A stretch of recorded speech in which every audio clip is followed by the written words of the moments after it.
Il s'appelle Théo Clair. Il est français.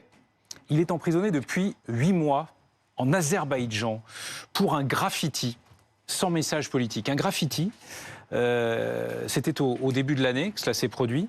Lundi, après-demain, il sera jugé en appel. En première instance, il a écopé de 3 ans de prison. On en parle avec vous, Charlie Clair. Bonsoir. Merci d'être avec nous ce soir dans Newsbox. Vous êtes le frère aîné de Théo. Nelson Jetten est avec nous aussi. Bonsoir, journaliste à la Tribune Dimanche. Vous avez réalisé tout un dossier sur le cas de Théo Clair, mais aussi sur la toile de fond, à savoir les relations exécrables entre la France et l'Azerbaïdjan qui ne facilitent pas le dossier de Théo. Maître Margot Fontaine est aussi avec nous. Bonsoir, maître. Bonsoir. Vous êtes l'avocate de la famille de Théo Clair en France. Vous êtes avocate au barreau de Paris. D'abord, j'ai envie de vous demander tout simplement comment va votre frère Théo, quelles sont les dernières nouvelles? Vous l'avez de temps en temps au téléphone, c'est ça? C'est ça, ouais, je l'ai régulièrement quand même au téléphone. C'est compliqué. Il est très inquiet surtout là, du coup de l'appel, de la décision finale, de devoir changer de prison, de se retrouver à nouveau dans une prison surpeuplée avec d'autres personnes qu'il ne connaît pas. Et puis en plus, en ce moment, comme là-bas, on n'est pas forcément très bien vu, il a peur aussi pour sa sécurité. Les Français. Oui. Donc, bon, il tient bon, mais voilà, il m'appelle régulièrement pour avoir des nouvelles, savoir si ça bouge un peu, si nos relations s'améliorent ou pas. C'est quoi les conditions de détention en Azerbaïdjan pour lui en ce moment? Les conditions de détention, c'est compliqué, de ce que je sais, hein, parce qu'il ne peut pas tout nous raconter non plus. C'est à nous, en fait, d'amener la nourriture sur place, en fait. Donc, actuellement, on n'a personne, malheureusement, là-bas, donc... il se nourrit grâce à la famille des co-détenus qui lui amène en fait de la nourriture. Et après les douches, apparemment il n'y a que de l'eau chaude le samedi. Il faut apparemment payer aussi pour avoir des choses de base comme un matelas ou ce genre de choses. Enfin voilà, c'est pas évident du tout, quoi. Globalement, vous avez l'impression pour votre frère d'une santé qui se détériore progressivement? Comment vous évaluez Physiquement, il a très mal au dos parce qu'il a passé plusieurs mois apparemment sans matelas, de ce que j'ai compris aussi. Donc là, il vient seulement de récupérer, de passer dans une cellule de 4, où ils sont 4, qui est un luxe là-bas. Donc il a payé pour ça, en fait.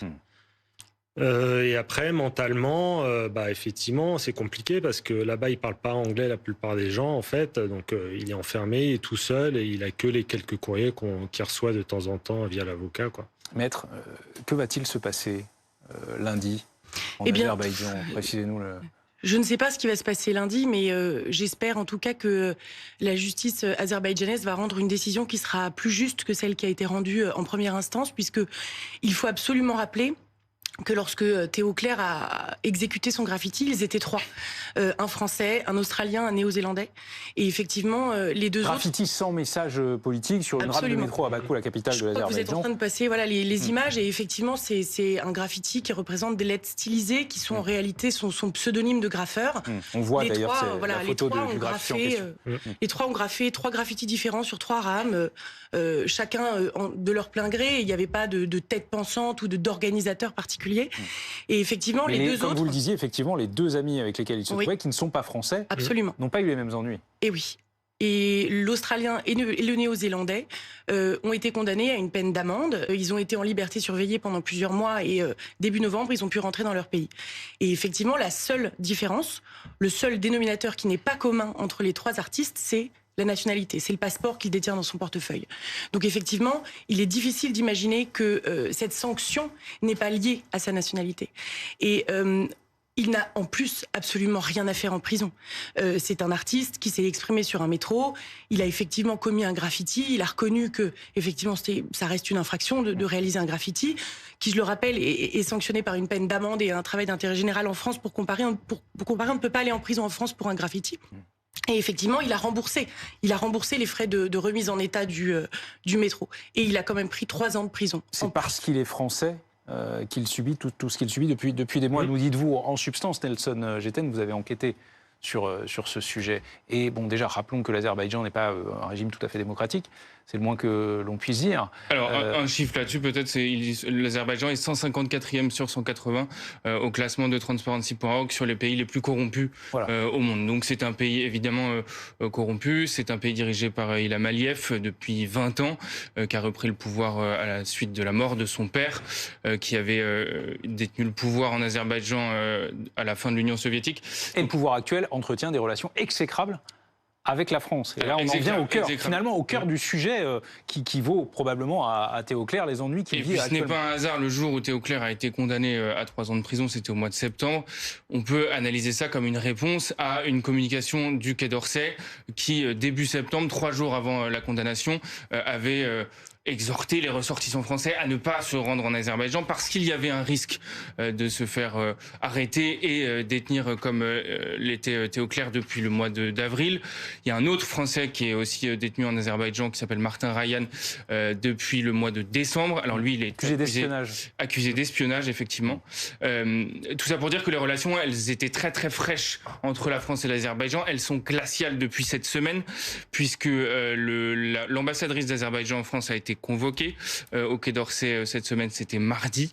Ensuite, l'ambassadrice de France en Azerbaïdjan a elle aussi été convoquée au ministère des Affaires étrangères en Azerbaïdjan. Je rappelle que ces convocations-là, c'est la première étape vers des sanctions diplomatiques. Ça ne veut pas dire que le dialogue est rompu, mais c'est une première étape vers les sanctions diplomatiques. Donc les relations se détériorent aujourd'hui entre la France et l'Azerbaïdjan. Quand on analyse les causes et les conséquences, du côté des causes, il y a vraisemblablement le conflit qui oppose l'Arménie et l'Azerbaïdjan dans le Haut-Karabakh, la France étant le seul pays européen à avoir soutenu l'Arménie depuis l'offensive de l'Azerbaïdjan de 2020. Écoutons ce que disait, écoutons non parce qu'on n'a pas le son, mais lisons ensemble ce que disait Emmanuel Macron en 2022, pardonnez-moi. L'Arménie est un pays avec lequel nous avons un lien unique. Nous ne lâcherons pas les Arméniennes et les Arméniens. Nous ne les lâcherons jamais. C'est cette déclaration qui a fait enrager le régime de Bakou. Et à la suite de ça, le ministre des Affaires étrangères, Sébastien Lecornu, s'était rendu en Arménie, avait promis une vente d'armes à l'Arménie, qui avait aussi fait enrager Bakou. Voilà, c'est effectivement ce genre de déclaration, ce soutien indéfectible à l'Arménie qui fait enrager le régime d'Aliyev et qui aujourd'hui... Et qui vaut aujourd'hui à la France une vengeance qui prend plusieurs formes. Et alors, ce que vous expliquez, notamment dans le dossier que vous avez réalisé pour la Tribune Dimanche, c'est ces tentatives ou ces actes d'ingérence absolument folles sur fond de colonisation, sur le sujet de la colonisation. Expliquez-nous, parce que c'est vraiment dingue. Alors ça, ils se sont inspirés Comment l'Azerbaïdjan tente de s'en prendre à la France pour son soutien à l'Arménie? Ils tentent de défaire la cohésion nationale, de défaire l'unité nationale par tous les moyens. Ils sont inspirés des Russes. Il y a un sentiment anti-français en Afrique qui est alimenté par les Russes et notamment par Wagner depuis des années. Wagner qui a, on le sait, racheté des médias africains pour diffuser une propagande anti-française en disant que la France était un pays toujours colonial et qu'il fallait s'en débarrasser et pousser les Français hors d'Afrique. Et bien aujourd'hui, l'Azerbaïdjan fait exactement la même chose dans les pays, dans les territoires d'outre-mer français. En Nouvelle-Calédonie, on sait qu'ils ont aidé certains mouvements kanaks en notamment finançant des billets d'avion pour les dirigeants néo-calédoniens qui avaient été incarcérés dans l'Hexagone. Ils ont payé des billets d'avion pour que leur famille aille leur rendre visite en prison. Ce sont des tentatives de déstabilisation, comme on les identifie parfois de la part de la Russie. Mais Charlie, est-ce que votre frère vous parle de ça, a l'impression finalement d'être quoi, l'otage d'une brouille diplomatique qui a pris beaucoup d'ampleur ces derniers mois? Oui, là, clairement, oui, c'est le cas.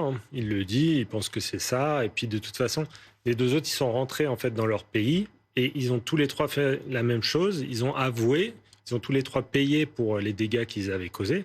Donc, il comprend tout à fait qu'il y ait une peine pour son graffiti, qu'ils doivent payer quand même pour ce qu'il a fait. Ils connaissent les risques. Et le fait que les deux autres ils soient repartis et pas lui, oui, c'est parce qu'il est français uniquement. Je vois pas d'autres raisons possibles, quoi. Il se sent soutenu aujourd'hui suffisamment par sa famille, France. Par la France. Il n'a pas beaucoup. Nous ici, on n'a pas énormément d'informations. C'est compliqué. Voilà. Que vous, son frère, lui, sa famille, elle, sa famille, je veux dire, elle n'est pas régulièrement tenu au courant par les autorités françaises, quelles qu'elles soient? Non, j'ai eu 2 rendez-vous, moi, où on m'a dit qu'en fait, ils travaillent sur le sujet, qu'ils prennent ça très au sérieux, que c'est compliqué, qu'il se passe des choses, mais sans me donner plus de détails, malheureusement. On prendra donc des nouvelles du procès en appel de votre Oui. frère lundi Oui, en Azerbaïdjan, condamné en première instance à 3 ans de prison pour un graffiti oui. Tout à fait. non politique de surcroît. Merci.